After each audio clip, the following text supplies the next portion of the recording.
Salmo 102, verso 7. Por falar nisso, quando é que você vai me dar a honra de apresentar o filho de vocês? Vai demorar muito? Como é que é? Está encomendando? Como é que está o negócio? Está meio parado? Vai demorar um pouquinho? Ah, bom, já é um bom sinal, né? Falou que vai demorar só um pouquinho, então o negócio está perto, né? Pior quando eu falo assim que vai demorar um pocão assim, né? Aí. Já pensou, pai, o senhor ser bisavô? Já pensou? Que coisa, hein?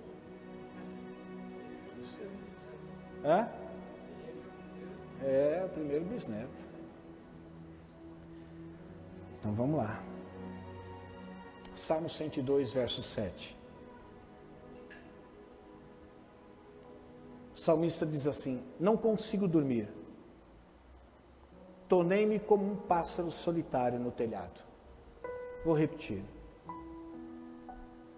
Eu não consigo dormir. Tornei-me como um pássaro solitário no telhado. Pai, esta é a tua palavra.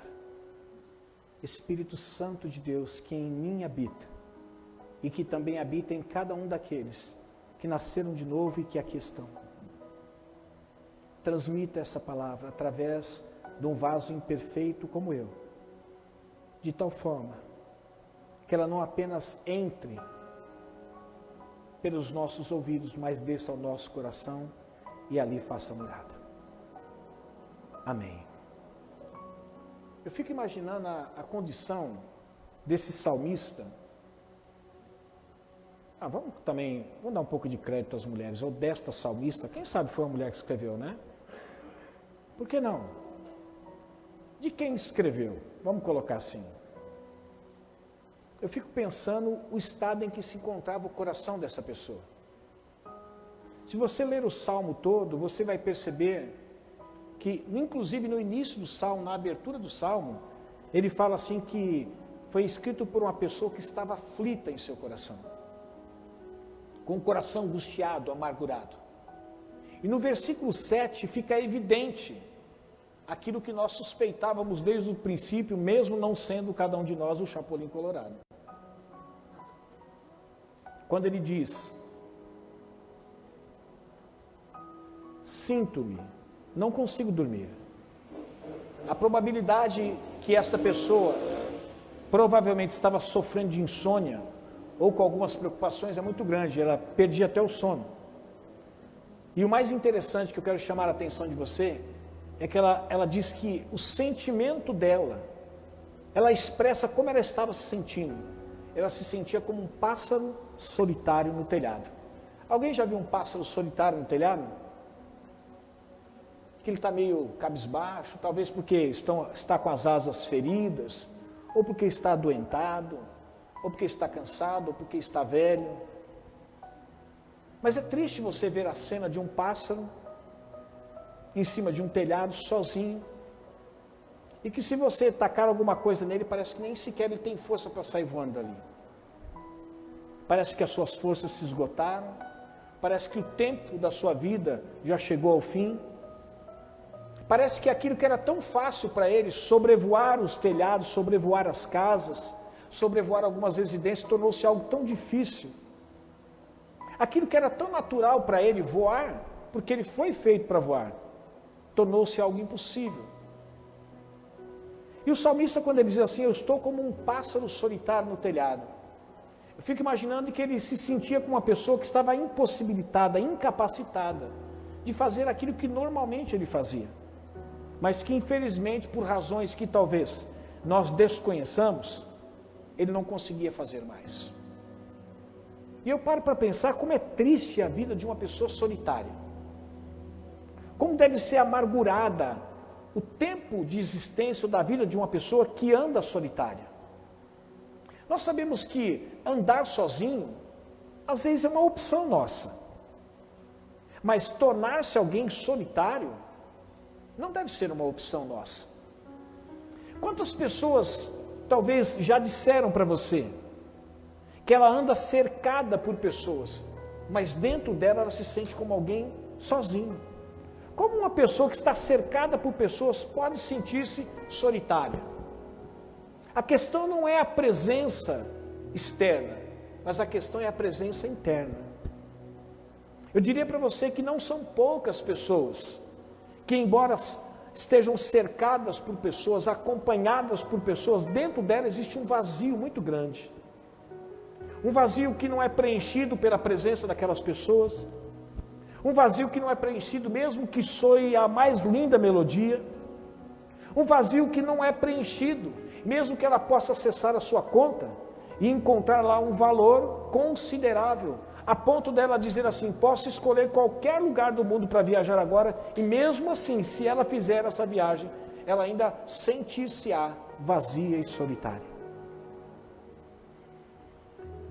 E muitas vezes esse andar solitário não é uma escolha da pessoa. Às vezes é uma situação que surge na vida dela que leva ela a sentir-se assim. Mas às vezes não. Às vezes é uma escolha. Mas eu fico pensando, como deve ser triste uma pessoa que escolhe viver sozinha? Até porque o próprio Deus disse que não é bom que o homem vivesse só. Tanto é que fez para ele alguém que acompanhasse, que estivesse junto com ele. Uma mulher. É claro que para você também não se sentir solitário, necessariamente você não precisa ser casado. Mas a verdade é que a solidão ela vai destruindo as pessoas. Mas sabe por que a solidão às vezes surge na vida das pessoas? Porque as pessoas optam por um andar solitário. Existem pessoas que não gostam de andar acompanhadas.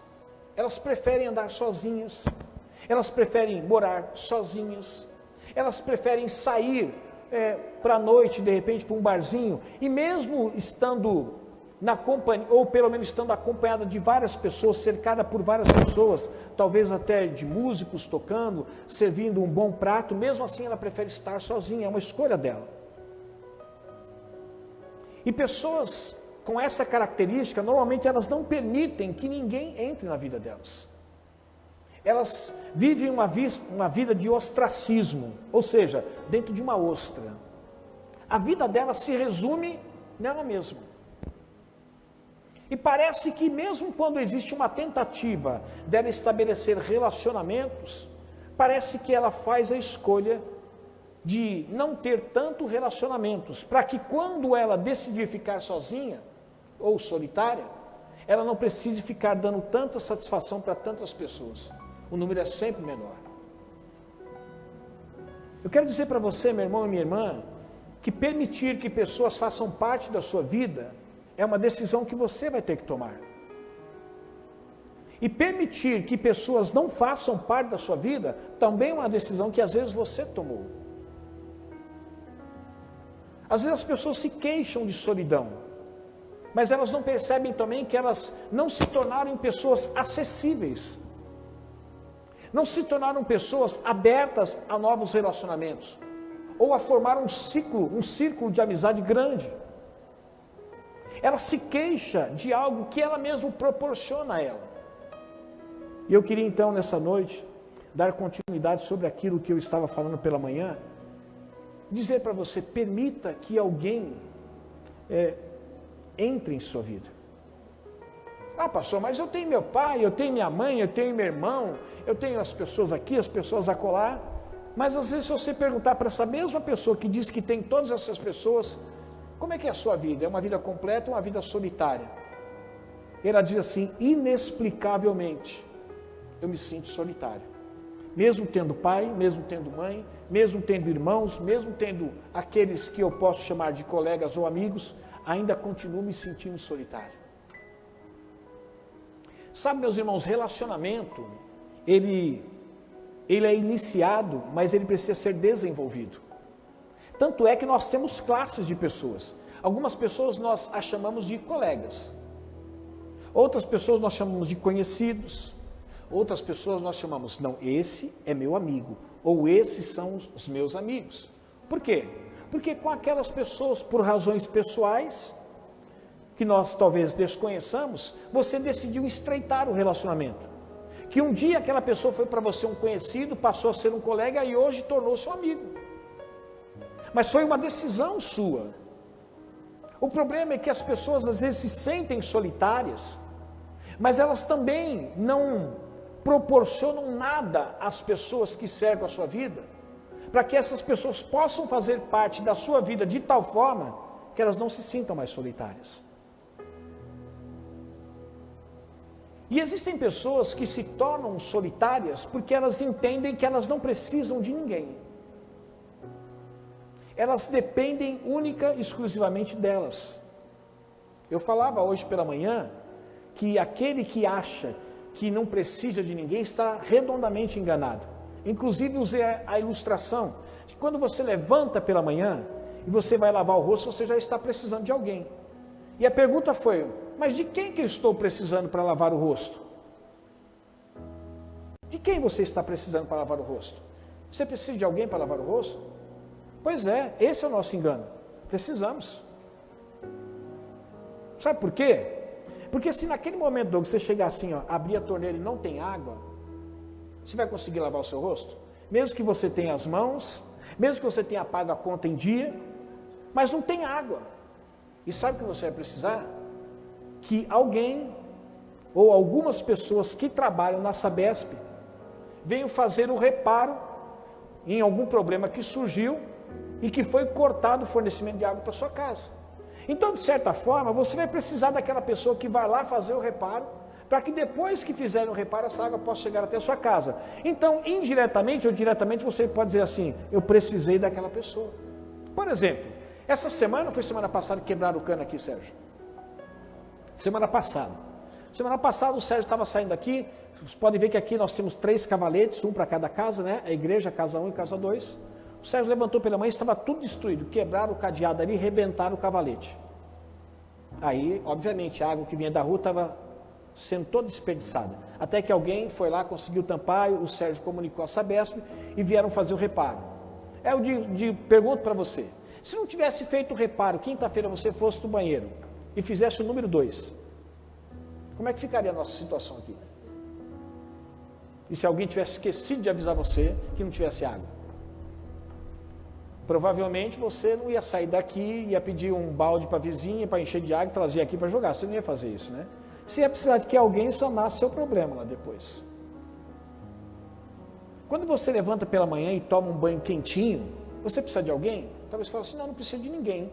Precisa. Porque tem uma companhia chamada Enel ou Enel, que existem pessoas que trabalham lá para fornecer energia essa que chega até o seu chuveiro, para que quando você ligar o seu chuveiro, a água saia quentinha e agradável, na temperatura que você achar preferível para você. Então, mas você precisa de pessoas que estão sempre trabalhando continuamente lá. Porque se essas pessoas não trabalharem lá, vai faltar energia para você. E aquele banho quentinho que você queria tomar, você não vai poder tomar. E enquanto não surgiu uma equipe que faça o reparo, para que a energia possa chegar até a sua casa, você não vai tomar banho quente. Então, até essas coisas que a gente diz assim, eu faço sozinho, não preciso de ninguém, nós estamos enganados. Até o carro que você tem, você fala assim, eu não preciso nem de motorista, de manhã eu entro dentro do meu carro, fecho a minha porta, ligo o ar-condicionado, ligo o carro e vou embora. Agora me diga uma coisa, por que você tem esse carro? Aí você vai me responder, porque eu comprei, não é verdade? Mas você comprou por quê? Ah, porque eu tinha vontade. E como é que você conseguiu comprar? Porque eu tinha dinheiro. E se alguém, como por exemplo a indústria Chevrolet, a Volkswagen, a Hyundai, a Honda, a Toyota, nunca existissem e nunca tivessem fabricado o carro, mesmo que você tivesse um dinheiro para comprar um carro, mas nunca ninguém se propôs a construir um carro, você teria o carro? Não teria. Então você precisou de alguém para construir um veículo esse que você comprou, só comprou. Mas se não tivesse alguém que construísse aquele veículo, um engenheiro que desenvolvesse um projeto, você não teria aquele carro, então você precisa. E quando você sai com o seu carro e a gasolina está acabando, a hora que você chegar no posto de gasolina, você precisa de alguém? Não, não preciso só do meu dinheiro, engano seu. Sabe por quê? Porque aquela gasolina está naquele posto, sabe por quê? Porque existem pessoas que estão trabalhando para produzir esse combustível. Existem pessoas que vão carregar o caminhão, para que esse caminhão venha a ser dirigido por uma outra pessoa e chegue até o posto, para que possa depois o quê? Abastecer o tanque daquele posto, para que depois o frentista possa oferecer para você aquilo que você precisa. E eu pergunto para você não precisa de ninguém. Só para abastecer você já precisou de várias pessoas. Porque se não tivesse quem fabricava, quem transportava, quem abastecesse, Quem é aqui da época em que os postos de gasolina tiveram que fechar às 8 horas da noite? Meu Deus, a coisa está feia. Só eu mesmo. Minha esposa. Vocês não lembram disso? Mas que você é mentiroso, Sérgio? Você também nessa época, você passou por isso sim. Você está dando uma de migué aí no canto, mas você passou por isso. Por causa do racionamento de combustível. Então é o seguinte, você abasteceu até as 8 horas, abasteceu. Aquele cara que chegava às 9 horas, falou, meu Deus, está acabando a gasolina, estou no meio aqui de uma biboca. Não tem mais, filho. Mesmo que você tivesse dinheiro, não tinha jeito, não tinha como abastecer. E eu passei por esse perrengue. Uma vez eu saí daqui, estava namorando com a minha esposa. Vim até São Miguel, voltei. A hora que eu estava voltando, eu lembrei, meu Deus, a gasolina não vai dar. Que hora que era? Já era 10 e pouco da noite. Eu na Marginal, até chegar em Pirituba, falei, o que eu vou fazer? E pior, você pensa que não pode ficar pior? Tinha algo pior ainda. Eu tinha esquecido minha carteira na casa dela. Mesmo que eu tivesse um posto aberto, eu não tinha dinheiro. Aí o que aconteceu? O carro começou a tossir, parou. Na Marginal. Falei, o que eu vou fazer agora aqui? Mesmo que eu parasse alguém, eu teria que mendigar a gasolina, porque eu não tinha nem dinheiro. Até que passou um polícia, eu fiz o sinal, ele parou, expliquei a situação. Puxa, ganhei uma puxada de orelha. Falei, meu amigo, como é que você está sabendo ter racionamento, vai querer abastecer depois, ainda esquece. Bom, naquele momento eu aceitava qualquer coisa por 1 litro de gasolina para me chegar até na minha casa. O policial fez um carro parar, explicou a situação, o rapaz falou, não, fica tranquilo, pode pegar. Me deu 5 litros de combustível, eu quis pegar o telefone dele para depositar, para dar o dinheiro na conta, ele não quis, eu agradeci e fui embora. Mas eu precisei de pessoas. Então, eu queria falar com você sobre a necessidade de você ter alguém em sua vida. Permitir que alguém entre na sua vida. Você nunca será autodependente. Você nunca dependerá de você mesmo. Sabe, até aquela garrafinha d'água que você está com sede, você fala assim, eu entro dentro de um bar e compro a garrafinha d'água, pago com o meu dinheiro, não devo nada a ninguém. Mas se não tiver água? E aquela pessoa que pegou essa água? E os funcionários que trataram essa água? E aqueles que pegaram essa água e transportaram até esse lugar onde você comprou? São todas pessoas que precisou. Era necessário para que esse produto estivesse disponível para você. Então você pensa que você não precisa, mas nós sempre precisamos. Então eu quero falar um pouquinho sobre você permitir alguém em sua vida. Eu falei hoje pela manhã, eu quero só lembrar rapidamente, que só teremos alguém sobre nós se aceitarmos estar sob alguém. Vou repetir. Você só terá alguém sobre você na sua vida se você aceitar estar sob alguém. Qual a diferença de você ter alguém sobre você e você estar sob alguém?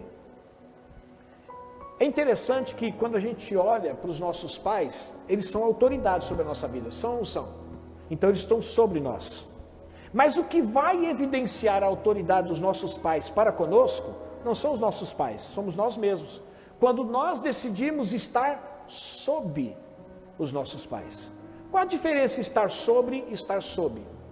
Você só terá alguém sobre você se você se permitir estar sob esse alguém, ou seja, sob a influência, sob a direção, sob a orientação desta pessoa. Eu dizia hoje pela manhã que hoje tornou-se muito comum entre os pastores chegarem e falar assim, ô meu pastor, tudo bem, tudo bem. Aí chega outro pastor, ô meu pastor, tudo bem, tudo bem. E chega outro, ô meu pastor, tudo bem. Eu sei, num dado momento eu me senti pastor de pastores. Porque todo mundo chamando de meu pastor, meu pastor, meu pastor, embora eu não fosse pastor de nenhum daqueles pastores. Mas estava me sentindo um apóstolo, estava me sentindo um bispo. Porque todo mundo chamando de meu pastor.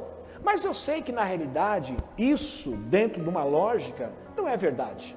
É uma forma carinhosa de um pastor tratar o outro chamando ele, tira aqui, né, filho?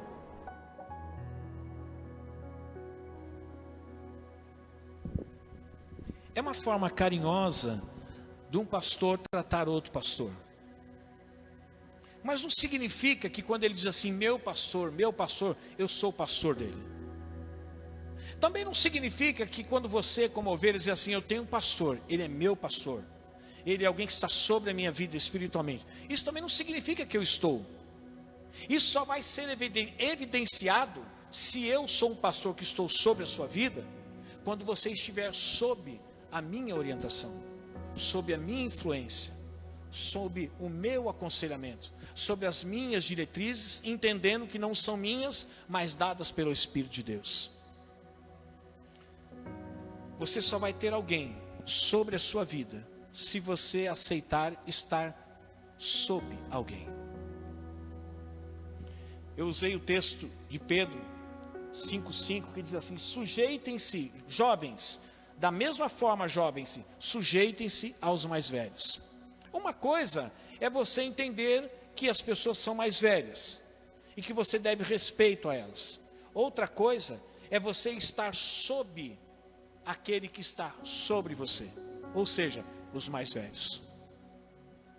A questão não é quem está sobre você na sua empresa ou onde você trabalha, quem está sobre você nos lugares onde você frequenta, quem está sobre você na igreja, mas é se você está sob essas pessoas, se você se sujeita a essas pessoas, se você se permite ceder a sua vida para que essa pessoa oriente você quando você não saber o que fazer. Só teremos alguém sobre nós se aceitarmos estar sob alguém. Eu disse aqui pela manhã que uma ovelha que está no aprisco sob os cuidados de um determinado pastor, seja ele quem for, é ela que vai mostrar se o pastor está sobre ela ou não. E como ela evidencia isso, irmão Gil? Se ela está agindo sob a liderança dele. Porque dizer que eu sou o seu pastor, mas você não obedecer nas orientações que eu passo para você, eu nunca estarei sobre você. Porque o posto de pastor não garante a mim que as ovelhas estarão sob a minha liderança. Apenas comunicará às ovelhas que a função para a qual Deus me destinou é a função pastoral. Mas se eu vou me tornar pastor de vocês, é quando vocês se sujeitarem, estar sob a minha liderança, aí sim você poderá dizer assim: eu tenho um pastor sobre a minha vida. Quantas ovelhas, infelizmente, nominalmente elas têm, não somente eu como outros pastores, como pastores dela, mas isso só apenas nominalmente, porque na prática elas não estão sob a liderança, elas fazem o que elas querem, do jeito que elas querem. Eu falei também pela manhã que só teremos alguém ao nosso lado se aceitarmos estarmos ao lado de alguém. Sabe por que às vezes nós não temos ninguém ao nosso lado? Não é porque não existem pessoas que não queiram estar ao nosso lado. É porque as pessoas que existem e que estão disponíveis para estar ao nosso lado, nós não permitimos que elas estejam. Então, a ausência de companhia na nossa vida não é porque não existem pessoas. É porque mesmo quando existem as pessoas, nós não permitimos que essas pessoas caminhem ao nosso lado. Amós 3,3 diz assim: 2 pessoas andarão juntas se não tiverem de acordo. Você pode se queixar da solidão, porque não tem ninguém ao seu lado. Mas eu posso perguntar para você: será que essa solidão existe na sua vida porque não existe ninguém que possa estar ao seu lado? Ou será que essa solidão existe na sua vida porque você não permite que ninguém esteja ao seu lado? Ora, me perdoe, será que neste mundo todo, na família cristã, não existe ninguém que possa estar ao seu lado? Ou será que não existe ninguém ao seu lado porque você não permite que ninguém esteja ao seu lado? Às vezes a solidão existe não por falta de candidatos para que pessoas façam parte da nossa vida, mas falta da nossa parte abertura para que as pessoas possam entrar e fazer parte da nossa vida. Eu quero compartilhar mais 2 verdades com vocês. Resumidamente foi isso que eu falei pela manhã. Eu quero compartilhar mais 2 verdades. Terceira, só teremos alguém lutando por nós se aceitarmos que temos pouca força. Vou repetir.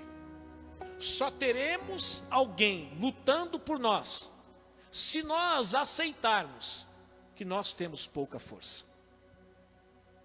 Eclesiastes capítulo 4, verso 12 diz assim: um homem sozinho pode ser vencido.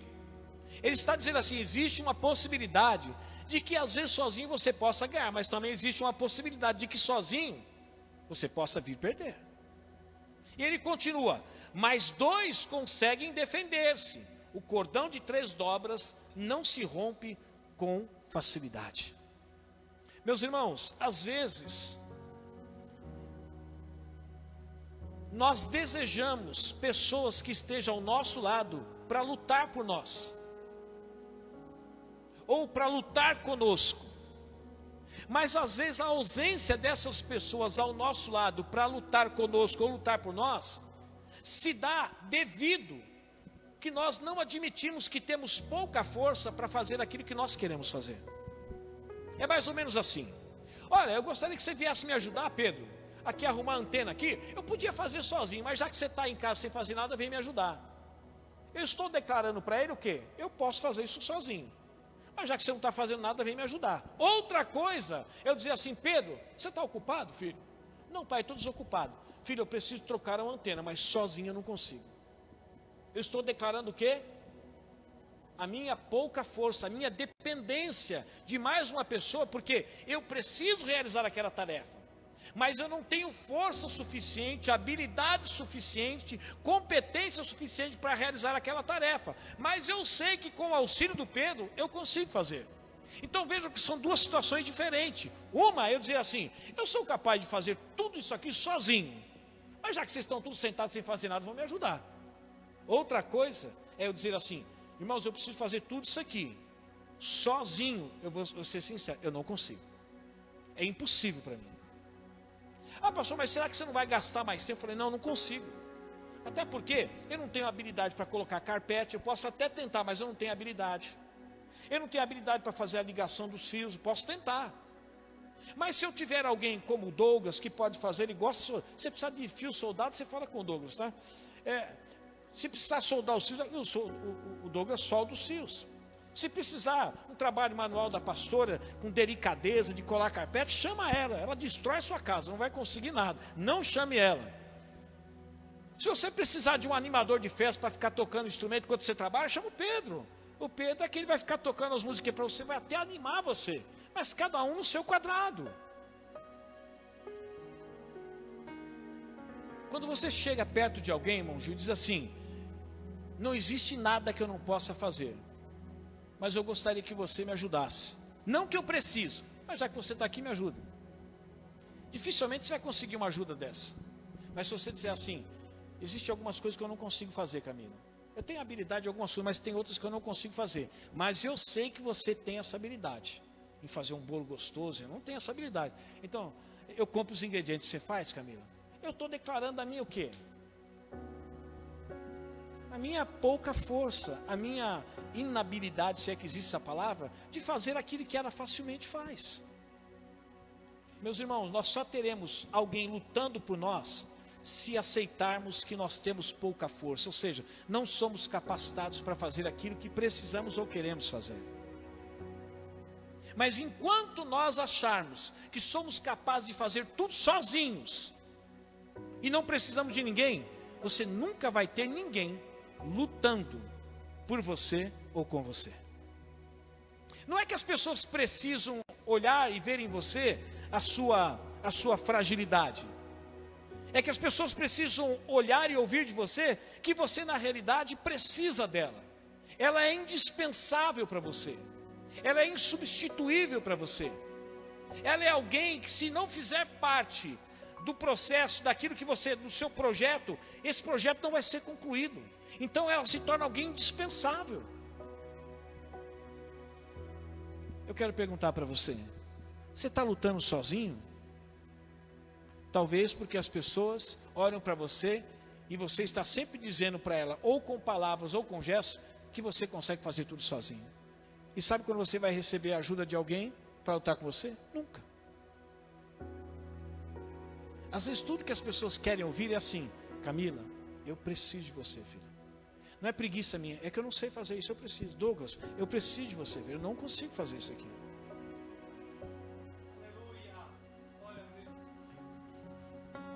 Provérbios 15, 12 diz assim, presta atenção nesse versículo. O zombador não gosta de quem o corrige. Por isso, se alguém for corrigir você e você não gostar de ser corrigido, existe uma probabilidade muito grande de você ser um zombador, tá? Olha que interessante. Nem procura a ajuda do sábio. Existem pessoas que caem num buraco, que se auto-enterram numa cova, que estão se destruindo pouco a pouco, mas não pede ajuda para quem eles deveriam ou poderiam pedir ajuda. E por conta disso, a sua vida vai cada vez mais se tornando uma tragédia, um erro sucessivo, um erro atrás do outro. Mas tudo isso porque ninguém me ajuda, ninguém liga para mim, eu estou precisando de ajuda, eu estou precisando que alguém lute comigo ou lute por mim. Mas você tem declarado que você não tem força e por isso você está perdendo? Você tem a capacidade de dizer assim, eu fiz tudo errado, eu não fiz certo, eu tentei, a minha tentativa era de dar certo, mas eu tomei um caminho errado, eu não sei qual caminho tomar, eu preciso que alguém lute por mim, as minhas forças acabaram, eu preciso. Eu vou dizer para você, você vai encontrar pessoas, pode ter certeza. Mas enquanto você disser assim, pode deixar que eu me viro sozinho, eu faço tudo sozinho, infelizmente você também vai lutar sozinho. E a probabilidade de você ficar esgotado, cansado e talvez vir até a óbito é muito grande. Porque você acha que pode fazer tudo sozinho. Essa igreja existe há 10 anos aqui. Nosso desejo é que essa igreja já estivesse cheia. Tudo bem, estamos em época de pandemia, vamos reconsiderar, mas mesmo assim, mas isso não depende só de mim. Isso depende de cada um de nós, do empenho de cada um de nós. E se eu disser para você assim, eu não preciso de vocês, eu vou fazer essa igreja crescer, eu não preciso de vocês, aí que a coisa não vai andar mesmo. Porque eu preciso de vocês. Vocês são indispensáveis aqui neste lugar. E se tivesse uma outra igreja, vocês também tornar-se-iam indispensáveis. Porque existe luta, meus irmãos, que a gente nunca vai conseguir lutar sozinho. E se nós lutarmos sozinhos, Isaías, nós vamos perder. Êxodo 17, 12, quem não lembra dessa passagem? Diz assim, quando as mãos de Moisés já estavam cansadas, eles pegaram uma pedra e a colocaram debaixo dele, para que nela se assentasse. Arão e Hur mantinham erguidas as mãos de Moisés, um de cada lado, de modo que as mãos permaneceram firmes até o pôr do sol. Era interessante que Moisés, ele subiu num lugar, e toda vez que Moisés fazia assim, erguia as mãos, o povo de Israel vencia a batalha. Só que ninguém consegue ficar assim o tempo todo. À medida que Moisés ia cansando, ele ia abaixando as mãos assim, irmãozinho, ia abaixando. E era interessante que à medida que Moisés ia abaixando as mãos assim, filho, sabe o que ia acontecendo? O povo de Israel ia perdendo a guerra. Moisés queria que o povo perdesse a guerra? Não, mas ele também não conseguia ficar o tempo todo com... Aí o que ele fazia? Num esforço quase que sobre-humano, Moisés então levantava a mão outra vez, ele via o povo vencendo, mas ele sentia o cansaço dos braços. E quando ele começava, o seu braço que estava erguido, ele estava assistindo a vitória do seu povo, mas ele não conseguia mais conter as suas forças. Aliás, ele não conseguia mais conter o peso do braço. Ele começava a arriar novamente e o povo começava a perder. Então surgem os dois personagens que se tornaram indispensáveis para que o povo vencesse além de Moisés, que era Arão e Hur. Quando eles perceberam que quando o braço de Moisés começava a cair, o povo perdia, eles falaram, precisamos fazer alguma coisa, essa luta não é só de Moisés, essa luta é nossa também, nós precisamos fazer alguma coisa. O que fizeram? Moisés estava em pé, braço erguido. Vamos fazer alguma coisa, arrumar um banquinho para ele. Arrumaram um banquinho de pedra, botaram Moisés sentado, já ajudou bastante. Mas mesmo assim não tinha resolvido o problema das mãos. E aí então vem essa passagem magnífica, quando ele diz que Arão e Hur seguravam nas mãos de Moisés, um de um lado, outro de outro. Fala, agora descansa, Moisés, deixa que eu seguro suas mãos. Enquanto ele segurava as mãos de Moisés erguido, o povo continuou vencendo. E assim foi o término da batalha. O povo de Deus venceu a guerra, porque as mãos de Moisés ficaram erguidas, mas elas não ficaram erguidas sozinhas. Elas ficaram erguidas porque Arão e Hur estavam ao lado. Meus irmãos, quantas lutas a gente está querendo vencer sozinho? Quantas vezes nós queremos manter as nossas mãos erguidas sozinhos? E sabemos que embora isso seja possível durante um tempo, mas não é possível durante o tempo todo. É nesse momento que nós precisamos ceder e aprender a pedir ajuda, dizendo: lute comigo, batalhe comigo. Essa vitória não será minha, essa vitória será nossa, mas me ajude. Mas nós só vamos ter alguém lutando por nós se nós aceitarmos, assim como Moisés aceitou. Eu tenho pouca força. Eu posso até manter os meus braços erguidos durante um tempo, mas o tempo todo não dá. E se a vitória do povo depende de eu manter os braços erguidos, eu preciso de mais gente aqui me ajudando. Eu quero perguntar para você: você está lutando e está querendo ficar com os braços erguidos o tempo todo? Só para dizer que quando você vencer essa guerra, você venceu sem a ajuda de ninguém?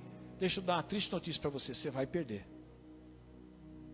Você vai perder, porque não existe ninguém nesse mundo, você que está em casa, me ouça também, não existe ninguém nesse mundo que não precise de um Arão e que não precise de um Hur na sua vida. Não existe ninguém. Todos nós precisamos de pessoas como Arão e como Hur, para que no momento da batalha que a gente não está aguentando, eles possam continuar erguendo as nossas mãos para dar garantia de vitória na batalha que nós estamos travando. E eu quero deixar compartilhar com você essa última verdade aqui, que nós só teremos alguém nos dando direção se aceitarmos que estamos perdidos. Vou repetir: só teremos alguém na nossa vida nos dando direção se nós aceitarmos, assumirmos e dissermos assim: eu estou perdido, eu não sei o que fazer. Eu sei que para algumas pessoas isso não soa tão bem. Por quê? Porque nós gostamos de nos autorresolver e dizer assim: eu caí no buraco, mas eu mesmo saí. Eu fui laçado eu caí numa cilada, mas eu mesmo consegui sair dali. Eu caí, me machuquei, mas eu mesmo me levantei. Eu me feri, mas eu mesmo me curei. Eu me destruí, mas eu mesmo me reabilitei. E é sempre eu mesmo. Eu me perdi, mas eu mesmo me achei. Deixa eu dizer algo para você: eu sou campeão em me perder. Quando eu vou para algum lugar novo, hoje não mais, né? Porque o Waze, meu amigo, tornou-se o melhor amigo. Assim como a máquina de lavar é a melhor amiga da dona de casa, o Waze se tornou o melhor amigo de uma pessoa como eu que não conhece nada. Mas antigamente eu era campeão em me perder. Já disse aqui, eu namorava com a minha esposa. Eu já tinha 6 meses de namoro com ela, eu errava o caminho. Toda vez que ela vinha comigo de Pirituba para cá, Cléo, ela me ensinava um caminho diferente. Eu estava guardando um caminho, ela me ensinava outro. Estava guardando, ela me ensinava outro. Aí, na hora de eu ir sozinho, eu não sabia qual caminho tomar, me perdia. Eu me lembro de uma vez que eu estava no lugar, liguei para ela e falei assim: eu estou perdido. Onde você está? Eu falei: eu não sei. Eu falei: então pergunta, mais ou menos você está, para eu poder dar uma direção para você. E aí eu tive que procurar onde que eu estou aqui, que lugar que é esse? Na rua tal, que bairro que é esse? Eu falei para ela, e ela por telefone: não, faz assim, e eu cheguei até aqui. Mas a gente precisa admitir que nós estamos perdidos, não sabemos o que fazer.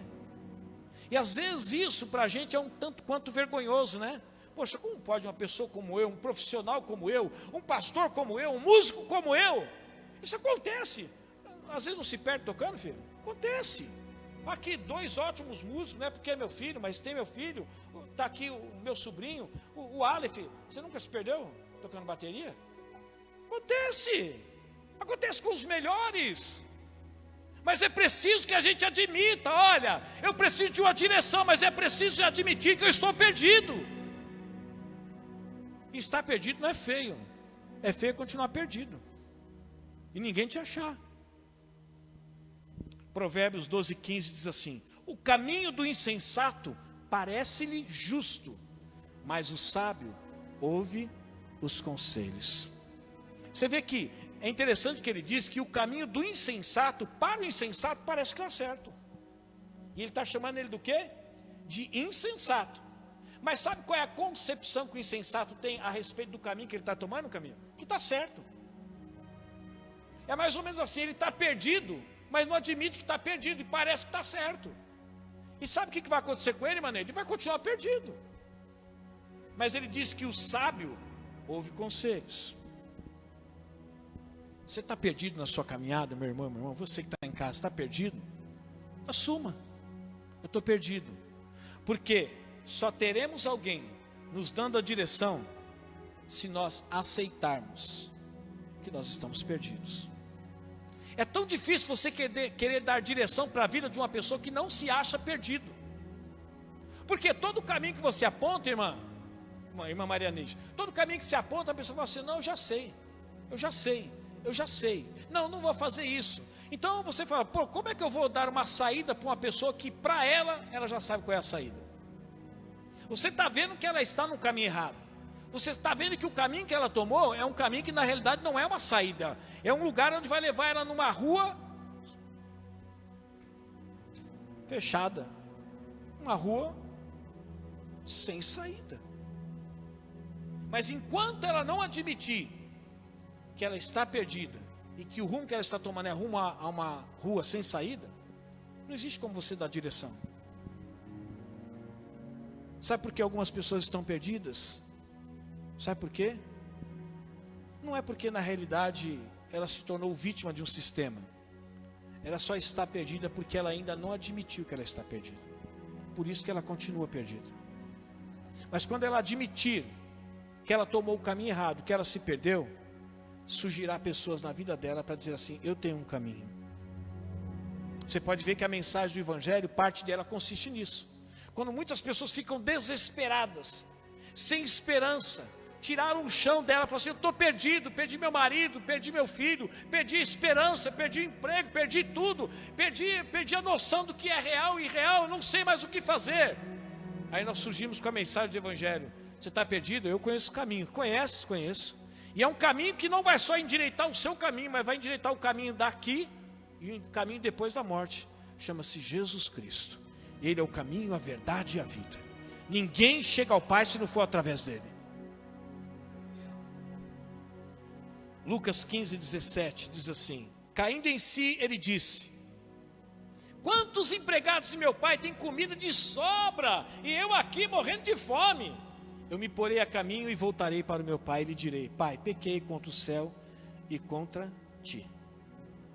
Sabe quando surgiu a esperança dele, Sérgio, de ter alguém ao lado dele, que por coincidência não foi o seu pai? Quando ele caiu em si e ele admitiu, estou perdido. Gastei todo o dinheiro que meu pai me deu, a parte da herança, não tenho mais nada, não consigo comer nem a comida que é oferecida aos porcos, e eu estou aqui lembrando que os empregados meu pai tem comida, eu joguei tudo fora. Agora ele tinha duas saídas, uma, sustentar o orgulho dentro dele e continuar aqui, sabe o que? Mendigando, ou ele falar assim, eu estou perdido, eu fiz tudo errado, sabe o que eu vou fazer? Vou me arrepender, vou lembrar de onde eu caí e vou voltar a praticar as primeiras obras. A Bíblia diz que nessa parábola ele voltou para o pai, e o pai não o censurou, recebeu de braços abertos. Sabe por quê, meu irmão? Pessoas surgirão na minha vida e na sua vida para dar direção, quando elas ouvirem de você, me ajuda, eu estou perdido. Sabe uma coisa que eu não gosto de dar conselho? Ou dar uma direção, Cléo, e aconteceu isso comigo algumas vezes, as pessoas falam assim, pastor, qual que é o seu posicionamento a respeito disso? E eu sei que era um tema, era um assunto muito delicado. E eu falei assim, olha, o que eu tenho aprendido, eu tomaria esse caminho assim. É exatamente isso que eu penso. Falei, que bom. Só que depois essa pessoa começou a insistir em falar isso. Qual é o seu posicionamento sobre isso? Na segunda vez ainda eu falei assim, bom, é um assunto difícil, mas eu vou me posicionar. Assim, é exatamente isso que eu penso. Mas tá bom. Quando chegou a terceira vez, veio com um assunto mais polêmico. Pastor, o que o senhor pensa? Eu falei assim, vamos fazer o seguinte, o que você pensa? Eu quero saber o que você pensa primeiro. Ele falou assim, não, eu não sei ainda. É porque todas as vezes que você me procurou, a direção que eu te dei, o conselho que eu te dei é exatamente o que você pensava. Então eu acho que é desnecessário eu te dar mais um conselho. Desnecessário será eu te dar mais um conselho se você já tem a resposta. Me diga o que você pensa sobre isso. E infelizmente a pessoa disse assim, eu não sei o que fazer com isso. Falei, bom, agora eu tenho o privilégio de dizer para você que eu estou dando direção à sua vida, né? Das outras vezes eu tenho quase certeza que eu dei uma direção, mas eu não ganhei o mérito por isso. Mas tudo bem. Mas a questão é que às vezes incomoda tanto você ver que a pessoa está perdida, Camila, mas ela não admite estar perdida. E quando você mostra o caminho, que ela fala assim, mas não era por ali mesmo que eu estava pensando em ir? Mas ela está ali há mais de 2 meses presa. Quando você fala, é por aqui, você estava pensando em ir por ali. É só para ela dizer assim, não, eu sabia qual era o caminho, não estava perdido. Eu só precisava de alguém que me desse um empurrãozinho, mas eu sabia me virar. Só teremos alguém nos dando direção se aceitarmos que estamos perdidos. E eu termino essa mensagem citando o Salmo 40, verso 12, que diz assim: pois incontáveis problemas me cercam, e as minhas culpas me alcançaram, e já não consigo ver. Se eu não me engano, esse é um salmo davídico.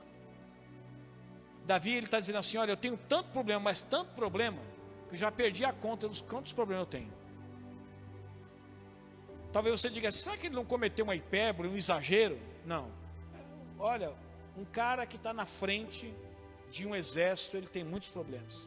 E Davi está dizendo assim, eu tenho tantos problemas que eu já perdi até a conta. E me sinto culpado.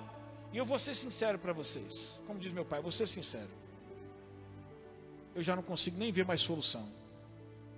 É nessa hora que aparecem pessoas para dar uma direção na nossa vida. Você pode ver que Moisés, ele entrava cedo na tenda e saía só de tarde. Cansado o dia inteiro dando conselho para o povo. Até que Jetro chegou um dia e falou assim, o que você está fazendo? Não, o povo vem a mim precisando de conselho. Mas você chega aqui às 6 horas da manhã e sai daqui às 7 horas da noite, o dia inteiro. E esse povo nessa fila aqui, pior que a fila do SUS, ou pior que a fila da Caixa Econômica para receber o auxílio emergencial, você fica o dia inteiro aqui. Não, não é bom não. Estabeleça líderes com critérios, coloque pessoas para aconselhar aqui, pessoas para aconselhar ali, porque senão nem você vai resistir a essa dura tarefa e nem o povo vai aguentar ficar esperando você. Moisés disse assim, sabe de uma coisa? É verdade. Eu estava fazendo o que era certo, mas estava perdido. E quando ele assumiu que ele estava perdido, ele aceitou a orientação do seu sogro Jetro. E foi resolvido. Sabe o que às vezes precisa, meus irmãos, na nossa vida, para a gente sair de um status de perdido para um status de achado? A gente precisa só de uma coisa. Gente, eu estou perdido. Alguém pode me ajudar? É só isso. E talvez você vai encontrar mais que rapidamente. Alguém vai falar assim, qual é o teu problema? Perdido o quê, Pedro? Não, é que eu precisava ir a tal lugar e eu não sei nem que caminho tomar. Aonde você vai? Tal lugar? Eu estou indo para lá, rapaz. Entra do carro e vamos embora. A solução na sua frente. Bastou você admitir, eu estou perdido, não sei nem para onde ir. Toda vez que eu vou de metrô, eu me perco. Por isso que eu não me perco mais agora. Eu não sei qual é o sentido do Tucuruvi, Jabaquara, Itaquera. Eu tenho que ir para um lugar e eu me perco. Aí sabe o que eu faço? Gente, eu estou aqui na Itaquera. Eu preciso ir até a estação São Bento do metrô. Então eu vou pegar aqui no Itaquera, não tem como errar, né? Eu pego aqui, eu tenho que ir para lá mesmo. Mas na volta, então eu sei que eu tenho que descer na Sé, da Sé eu faço baldeação e vou para o São Bento. Mas na hora de voltar, eu não lembro mais. Qual o sentido que eu tenho que pegar primeiro para descer aonde? Na Sé, para depois da Sé pegar o Corinthians e Itaquera para vir para cá, eu me perco. Então sabe o que eu faço? Eu sempre falo assim, ô filho, por favor, estou perdido aqui. Como é que eu tenho que ir lá para São Miguel, lá em Itaquera. Eu sei que eu tenho que descer na Sé, da Sé pegar o Corinthians e Itaquera. Mas que sentido que eu pego aqui para descer na Sé? Rapaz, desce comigo, eu estou indo para lá. Resolvi meu problema, nunca mais me perdi. Só que às vezes, uma vez eu tentei fazer isso, sozinho. Eu olhei e falei assim, dessa vez eu vou tentar sozinho. Corinthians, Itaquera, Corinthians, Palmeiras, São Paulo, Corinthians, Flamengo, não sei. Eu vou pegar isso aqui. Peguei. Eu peguei o certo. Mas só que assim, eu estava crente que era só aquele trem e eu ia parar lá em Itaquera. Aí o trem passou na estação da Sé, aí passou para a Sé, foi para outra, e foi para outra, e foi para outra. Daqui a pouco caiu minha ficha, eu tinha que descer na Sé. Aí a moça falou assim, nossa, ficou 6 estações para trás. Aí eu pegando o trem outra vez, voltando para a Sé, para depois da Sé pegar Corinthians, Itaquera e vir embora. Mas quando a gente declara, a gente está perdido, a gente encontra alguém que dá uma direção para a gente. Você está perdido? Você só vai continuar perdido enquanto você manter o seu status do quê? achado. Achado. Sabe aqueles cachorrinhos que são perdidos? E daqui a pouco, o cachorro já foi achado e eu estou lá compartilhando. Uma coisa que eu faço no Face é compartilhar cachorro perdido. Eu vou compartilhando, criança perdida. Minha esposa vai falar assim, Mauro, para com isso. Às vezes a criança já achou, vou compartilhar. Não, pera um pouquinho. E aquelas crianças que eu ia compartilhar, que para mim estava perdido, já tinham sido achadas. Só que é o seguinte, como é que eu vou saber? Se não sou notificado, não tem como eu saber, tem que ter experiência. E assim acontece na vida da gente. Enquanto você não se declarar um perdido, as pessoas pensam que você não está perdido, você já se achou. Você só vai ter alguém na sua vida te dando uma direção, se você declarar e aceitar que você está perdido e precisa de uma direção. Eu finalizo essa mensagem dizendo para vocês todos: você deseja ter alguém sobre a sua vida? Deseja? Então esteja sob a vida deste alguém. Aprenda a se sujeitar a essa pessoa. Para que eu dizia hoje pela manhã, né, que é muito comum no meio cristão falar assim, ó, eu tenho a minha cobertura espiritual. A minha cobertura espiritual é o pastor A, o pastor B, o pastor C. A questão não é quem é a sua cobertura, mas se você está sob a cobertura. Uma coisa é você ter um guarda-chuva e está chovendo, mas você está de fora do guarda-chuva. Você vai se molhar ou não vai se molhar? Pelo menos sua cabeça. Vai. Agora, aquele guarda-chuva só vai funcionar na hora que você trouxer o quê? Para o centro do seu nariz aqui, ó, e segurar aqui, aí ele não vai molhar a sua cabeça.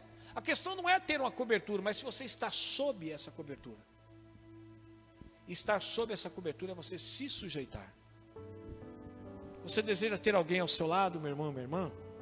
Então esteja disposto a estar ao lado de alguém. Ninguém vai estar do seu lado, se você não quiser ninguém ao seu lado. Você vai continuar sozinho. Você deseja ter alguém lutando por você? Então admita que as suas forças são limitadas. Não fique declarando, eu resolvo isso aqui sozinho, mas já que você está aqui, me ajuda. Seja capaz de dizer assim, gente, se você não chegasse aqui, eu não ia resolver esse problema sozinho. Mas por quê? Porque eu não consigo. E você é a pessoa certa para me ajudar. Eu e minha esposa vamos fazer 30 anos de casado. Nós temos muita coisa diferente. É muita, não é pouca, é muita.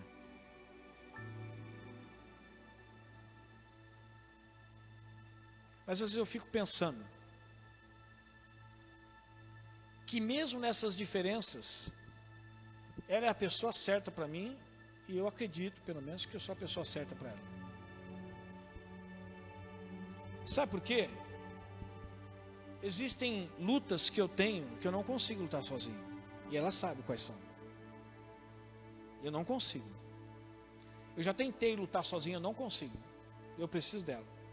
E eu acredito que existem lutas que ela tem também, mesmo ela sendo uma pessoa otimista, muito mais do que eu, existem lutas que ela não consegue vencer e lutar sozinha. Ela precisa de mim. Mas é quando eu declaro essa minha impotência para ela, e quando ela declara essa impotência para mim, é que a gente luta um pelo outro. É quando eu admito assim, ó, Teninha, sozinho eu não vou conseguir vencer. Me ajuda. E quando ela diz assim, Mauro, sozinho não vou conseguir vencer, me ajuda. Porque também se ela não declarar nada, eu vou largar ela sozinha. Para mim ela está indo bem. Ela está dizendo que está vencendo, então vai embora. E se eu não falar nada para ela também, eu vou falar, ele está se virando. Mas no momento que a gente declara, a gente encontra alguém que luta com a gente, que sofre com a gente, e que sabe que eu vencendo, ela também vencerá. E que ela vencendo, eu também vencerei. Você deseja ter alguém que dê uma direção para a sua vida, porque você está perdido? Então admita, eu estou perdido. Só admita isso. Às vezes a solução para a sua perdição está mais próximo do que você imagina. Está mais próximo. Vamos ficar em pé?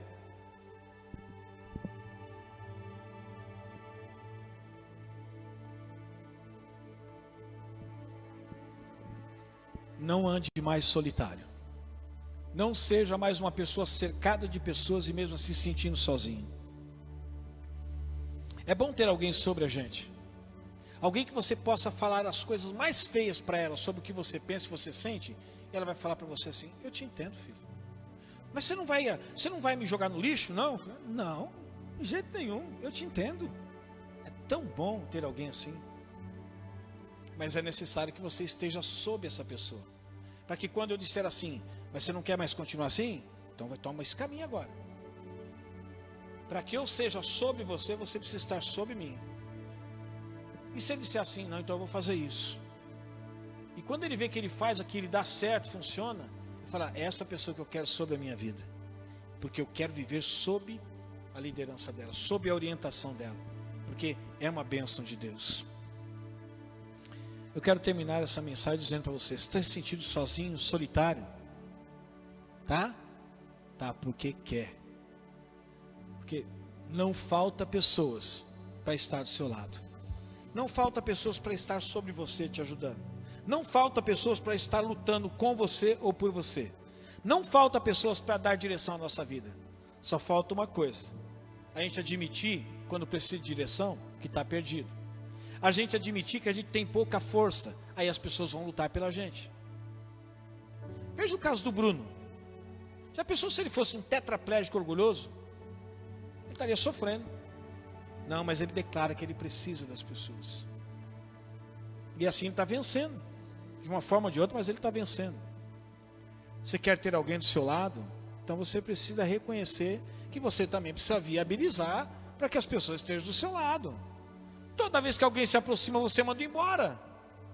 Sabe aquela pessoa que está procurando namorado, procurando namorada? Mas toda vez que alguém se aproxima, manda embora. Aí depois quando está com 50, 60 anos, está se queixando. Ah, não casei, nem tinha ninguém. É, meu amigo, todo mundo se aproximou, não era bom para você, era ruim, agora morra sozinho.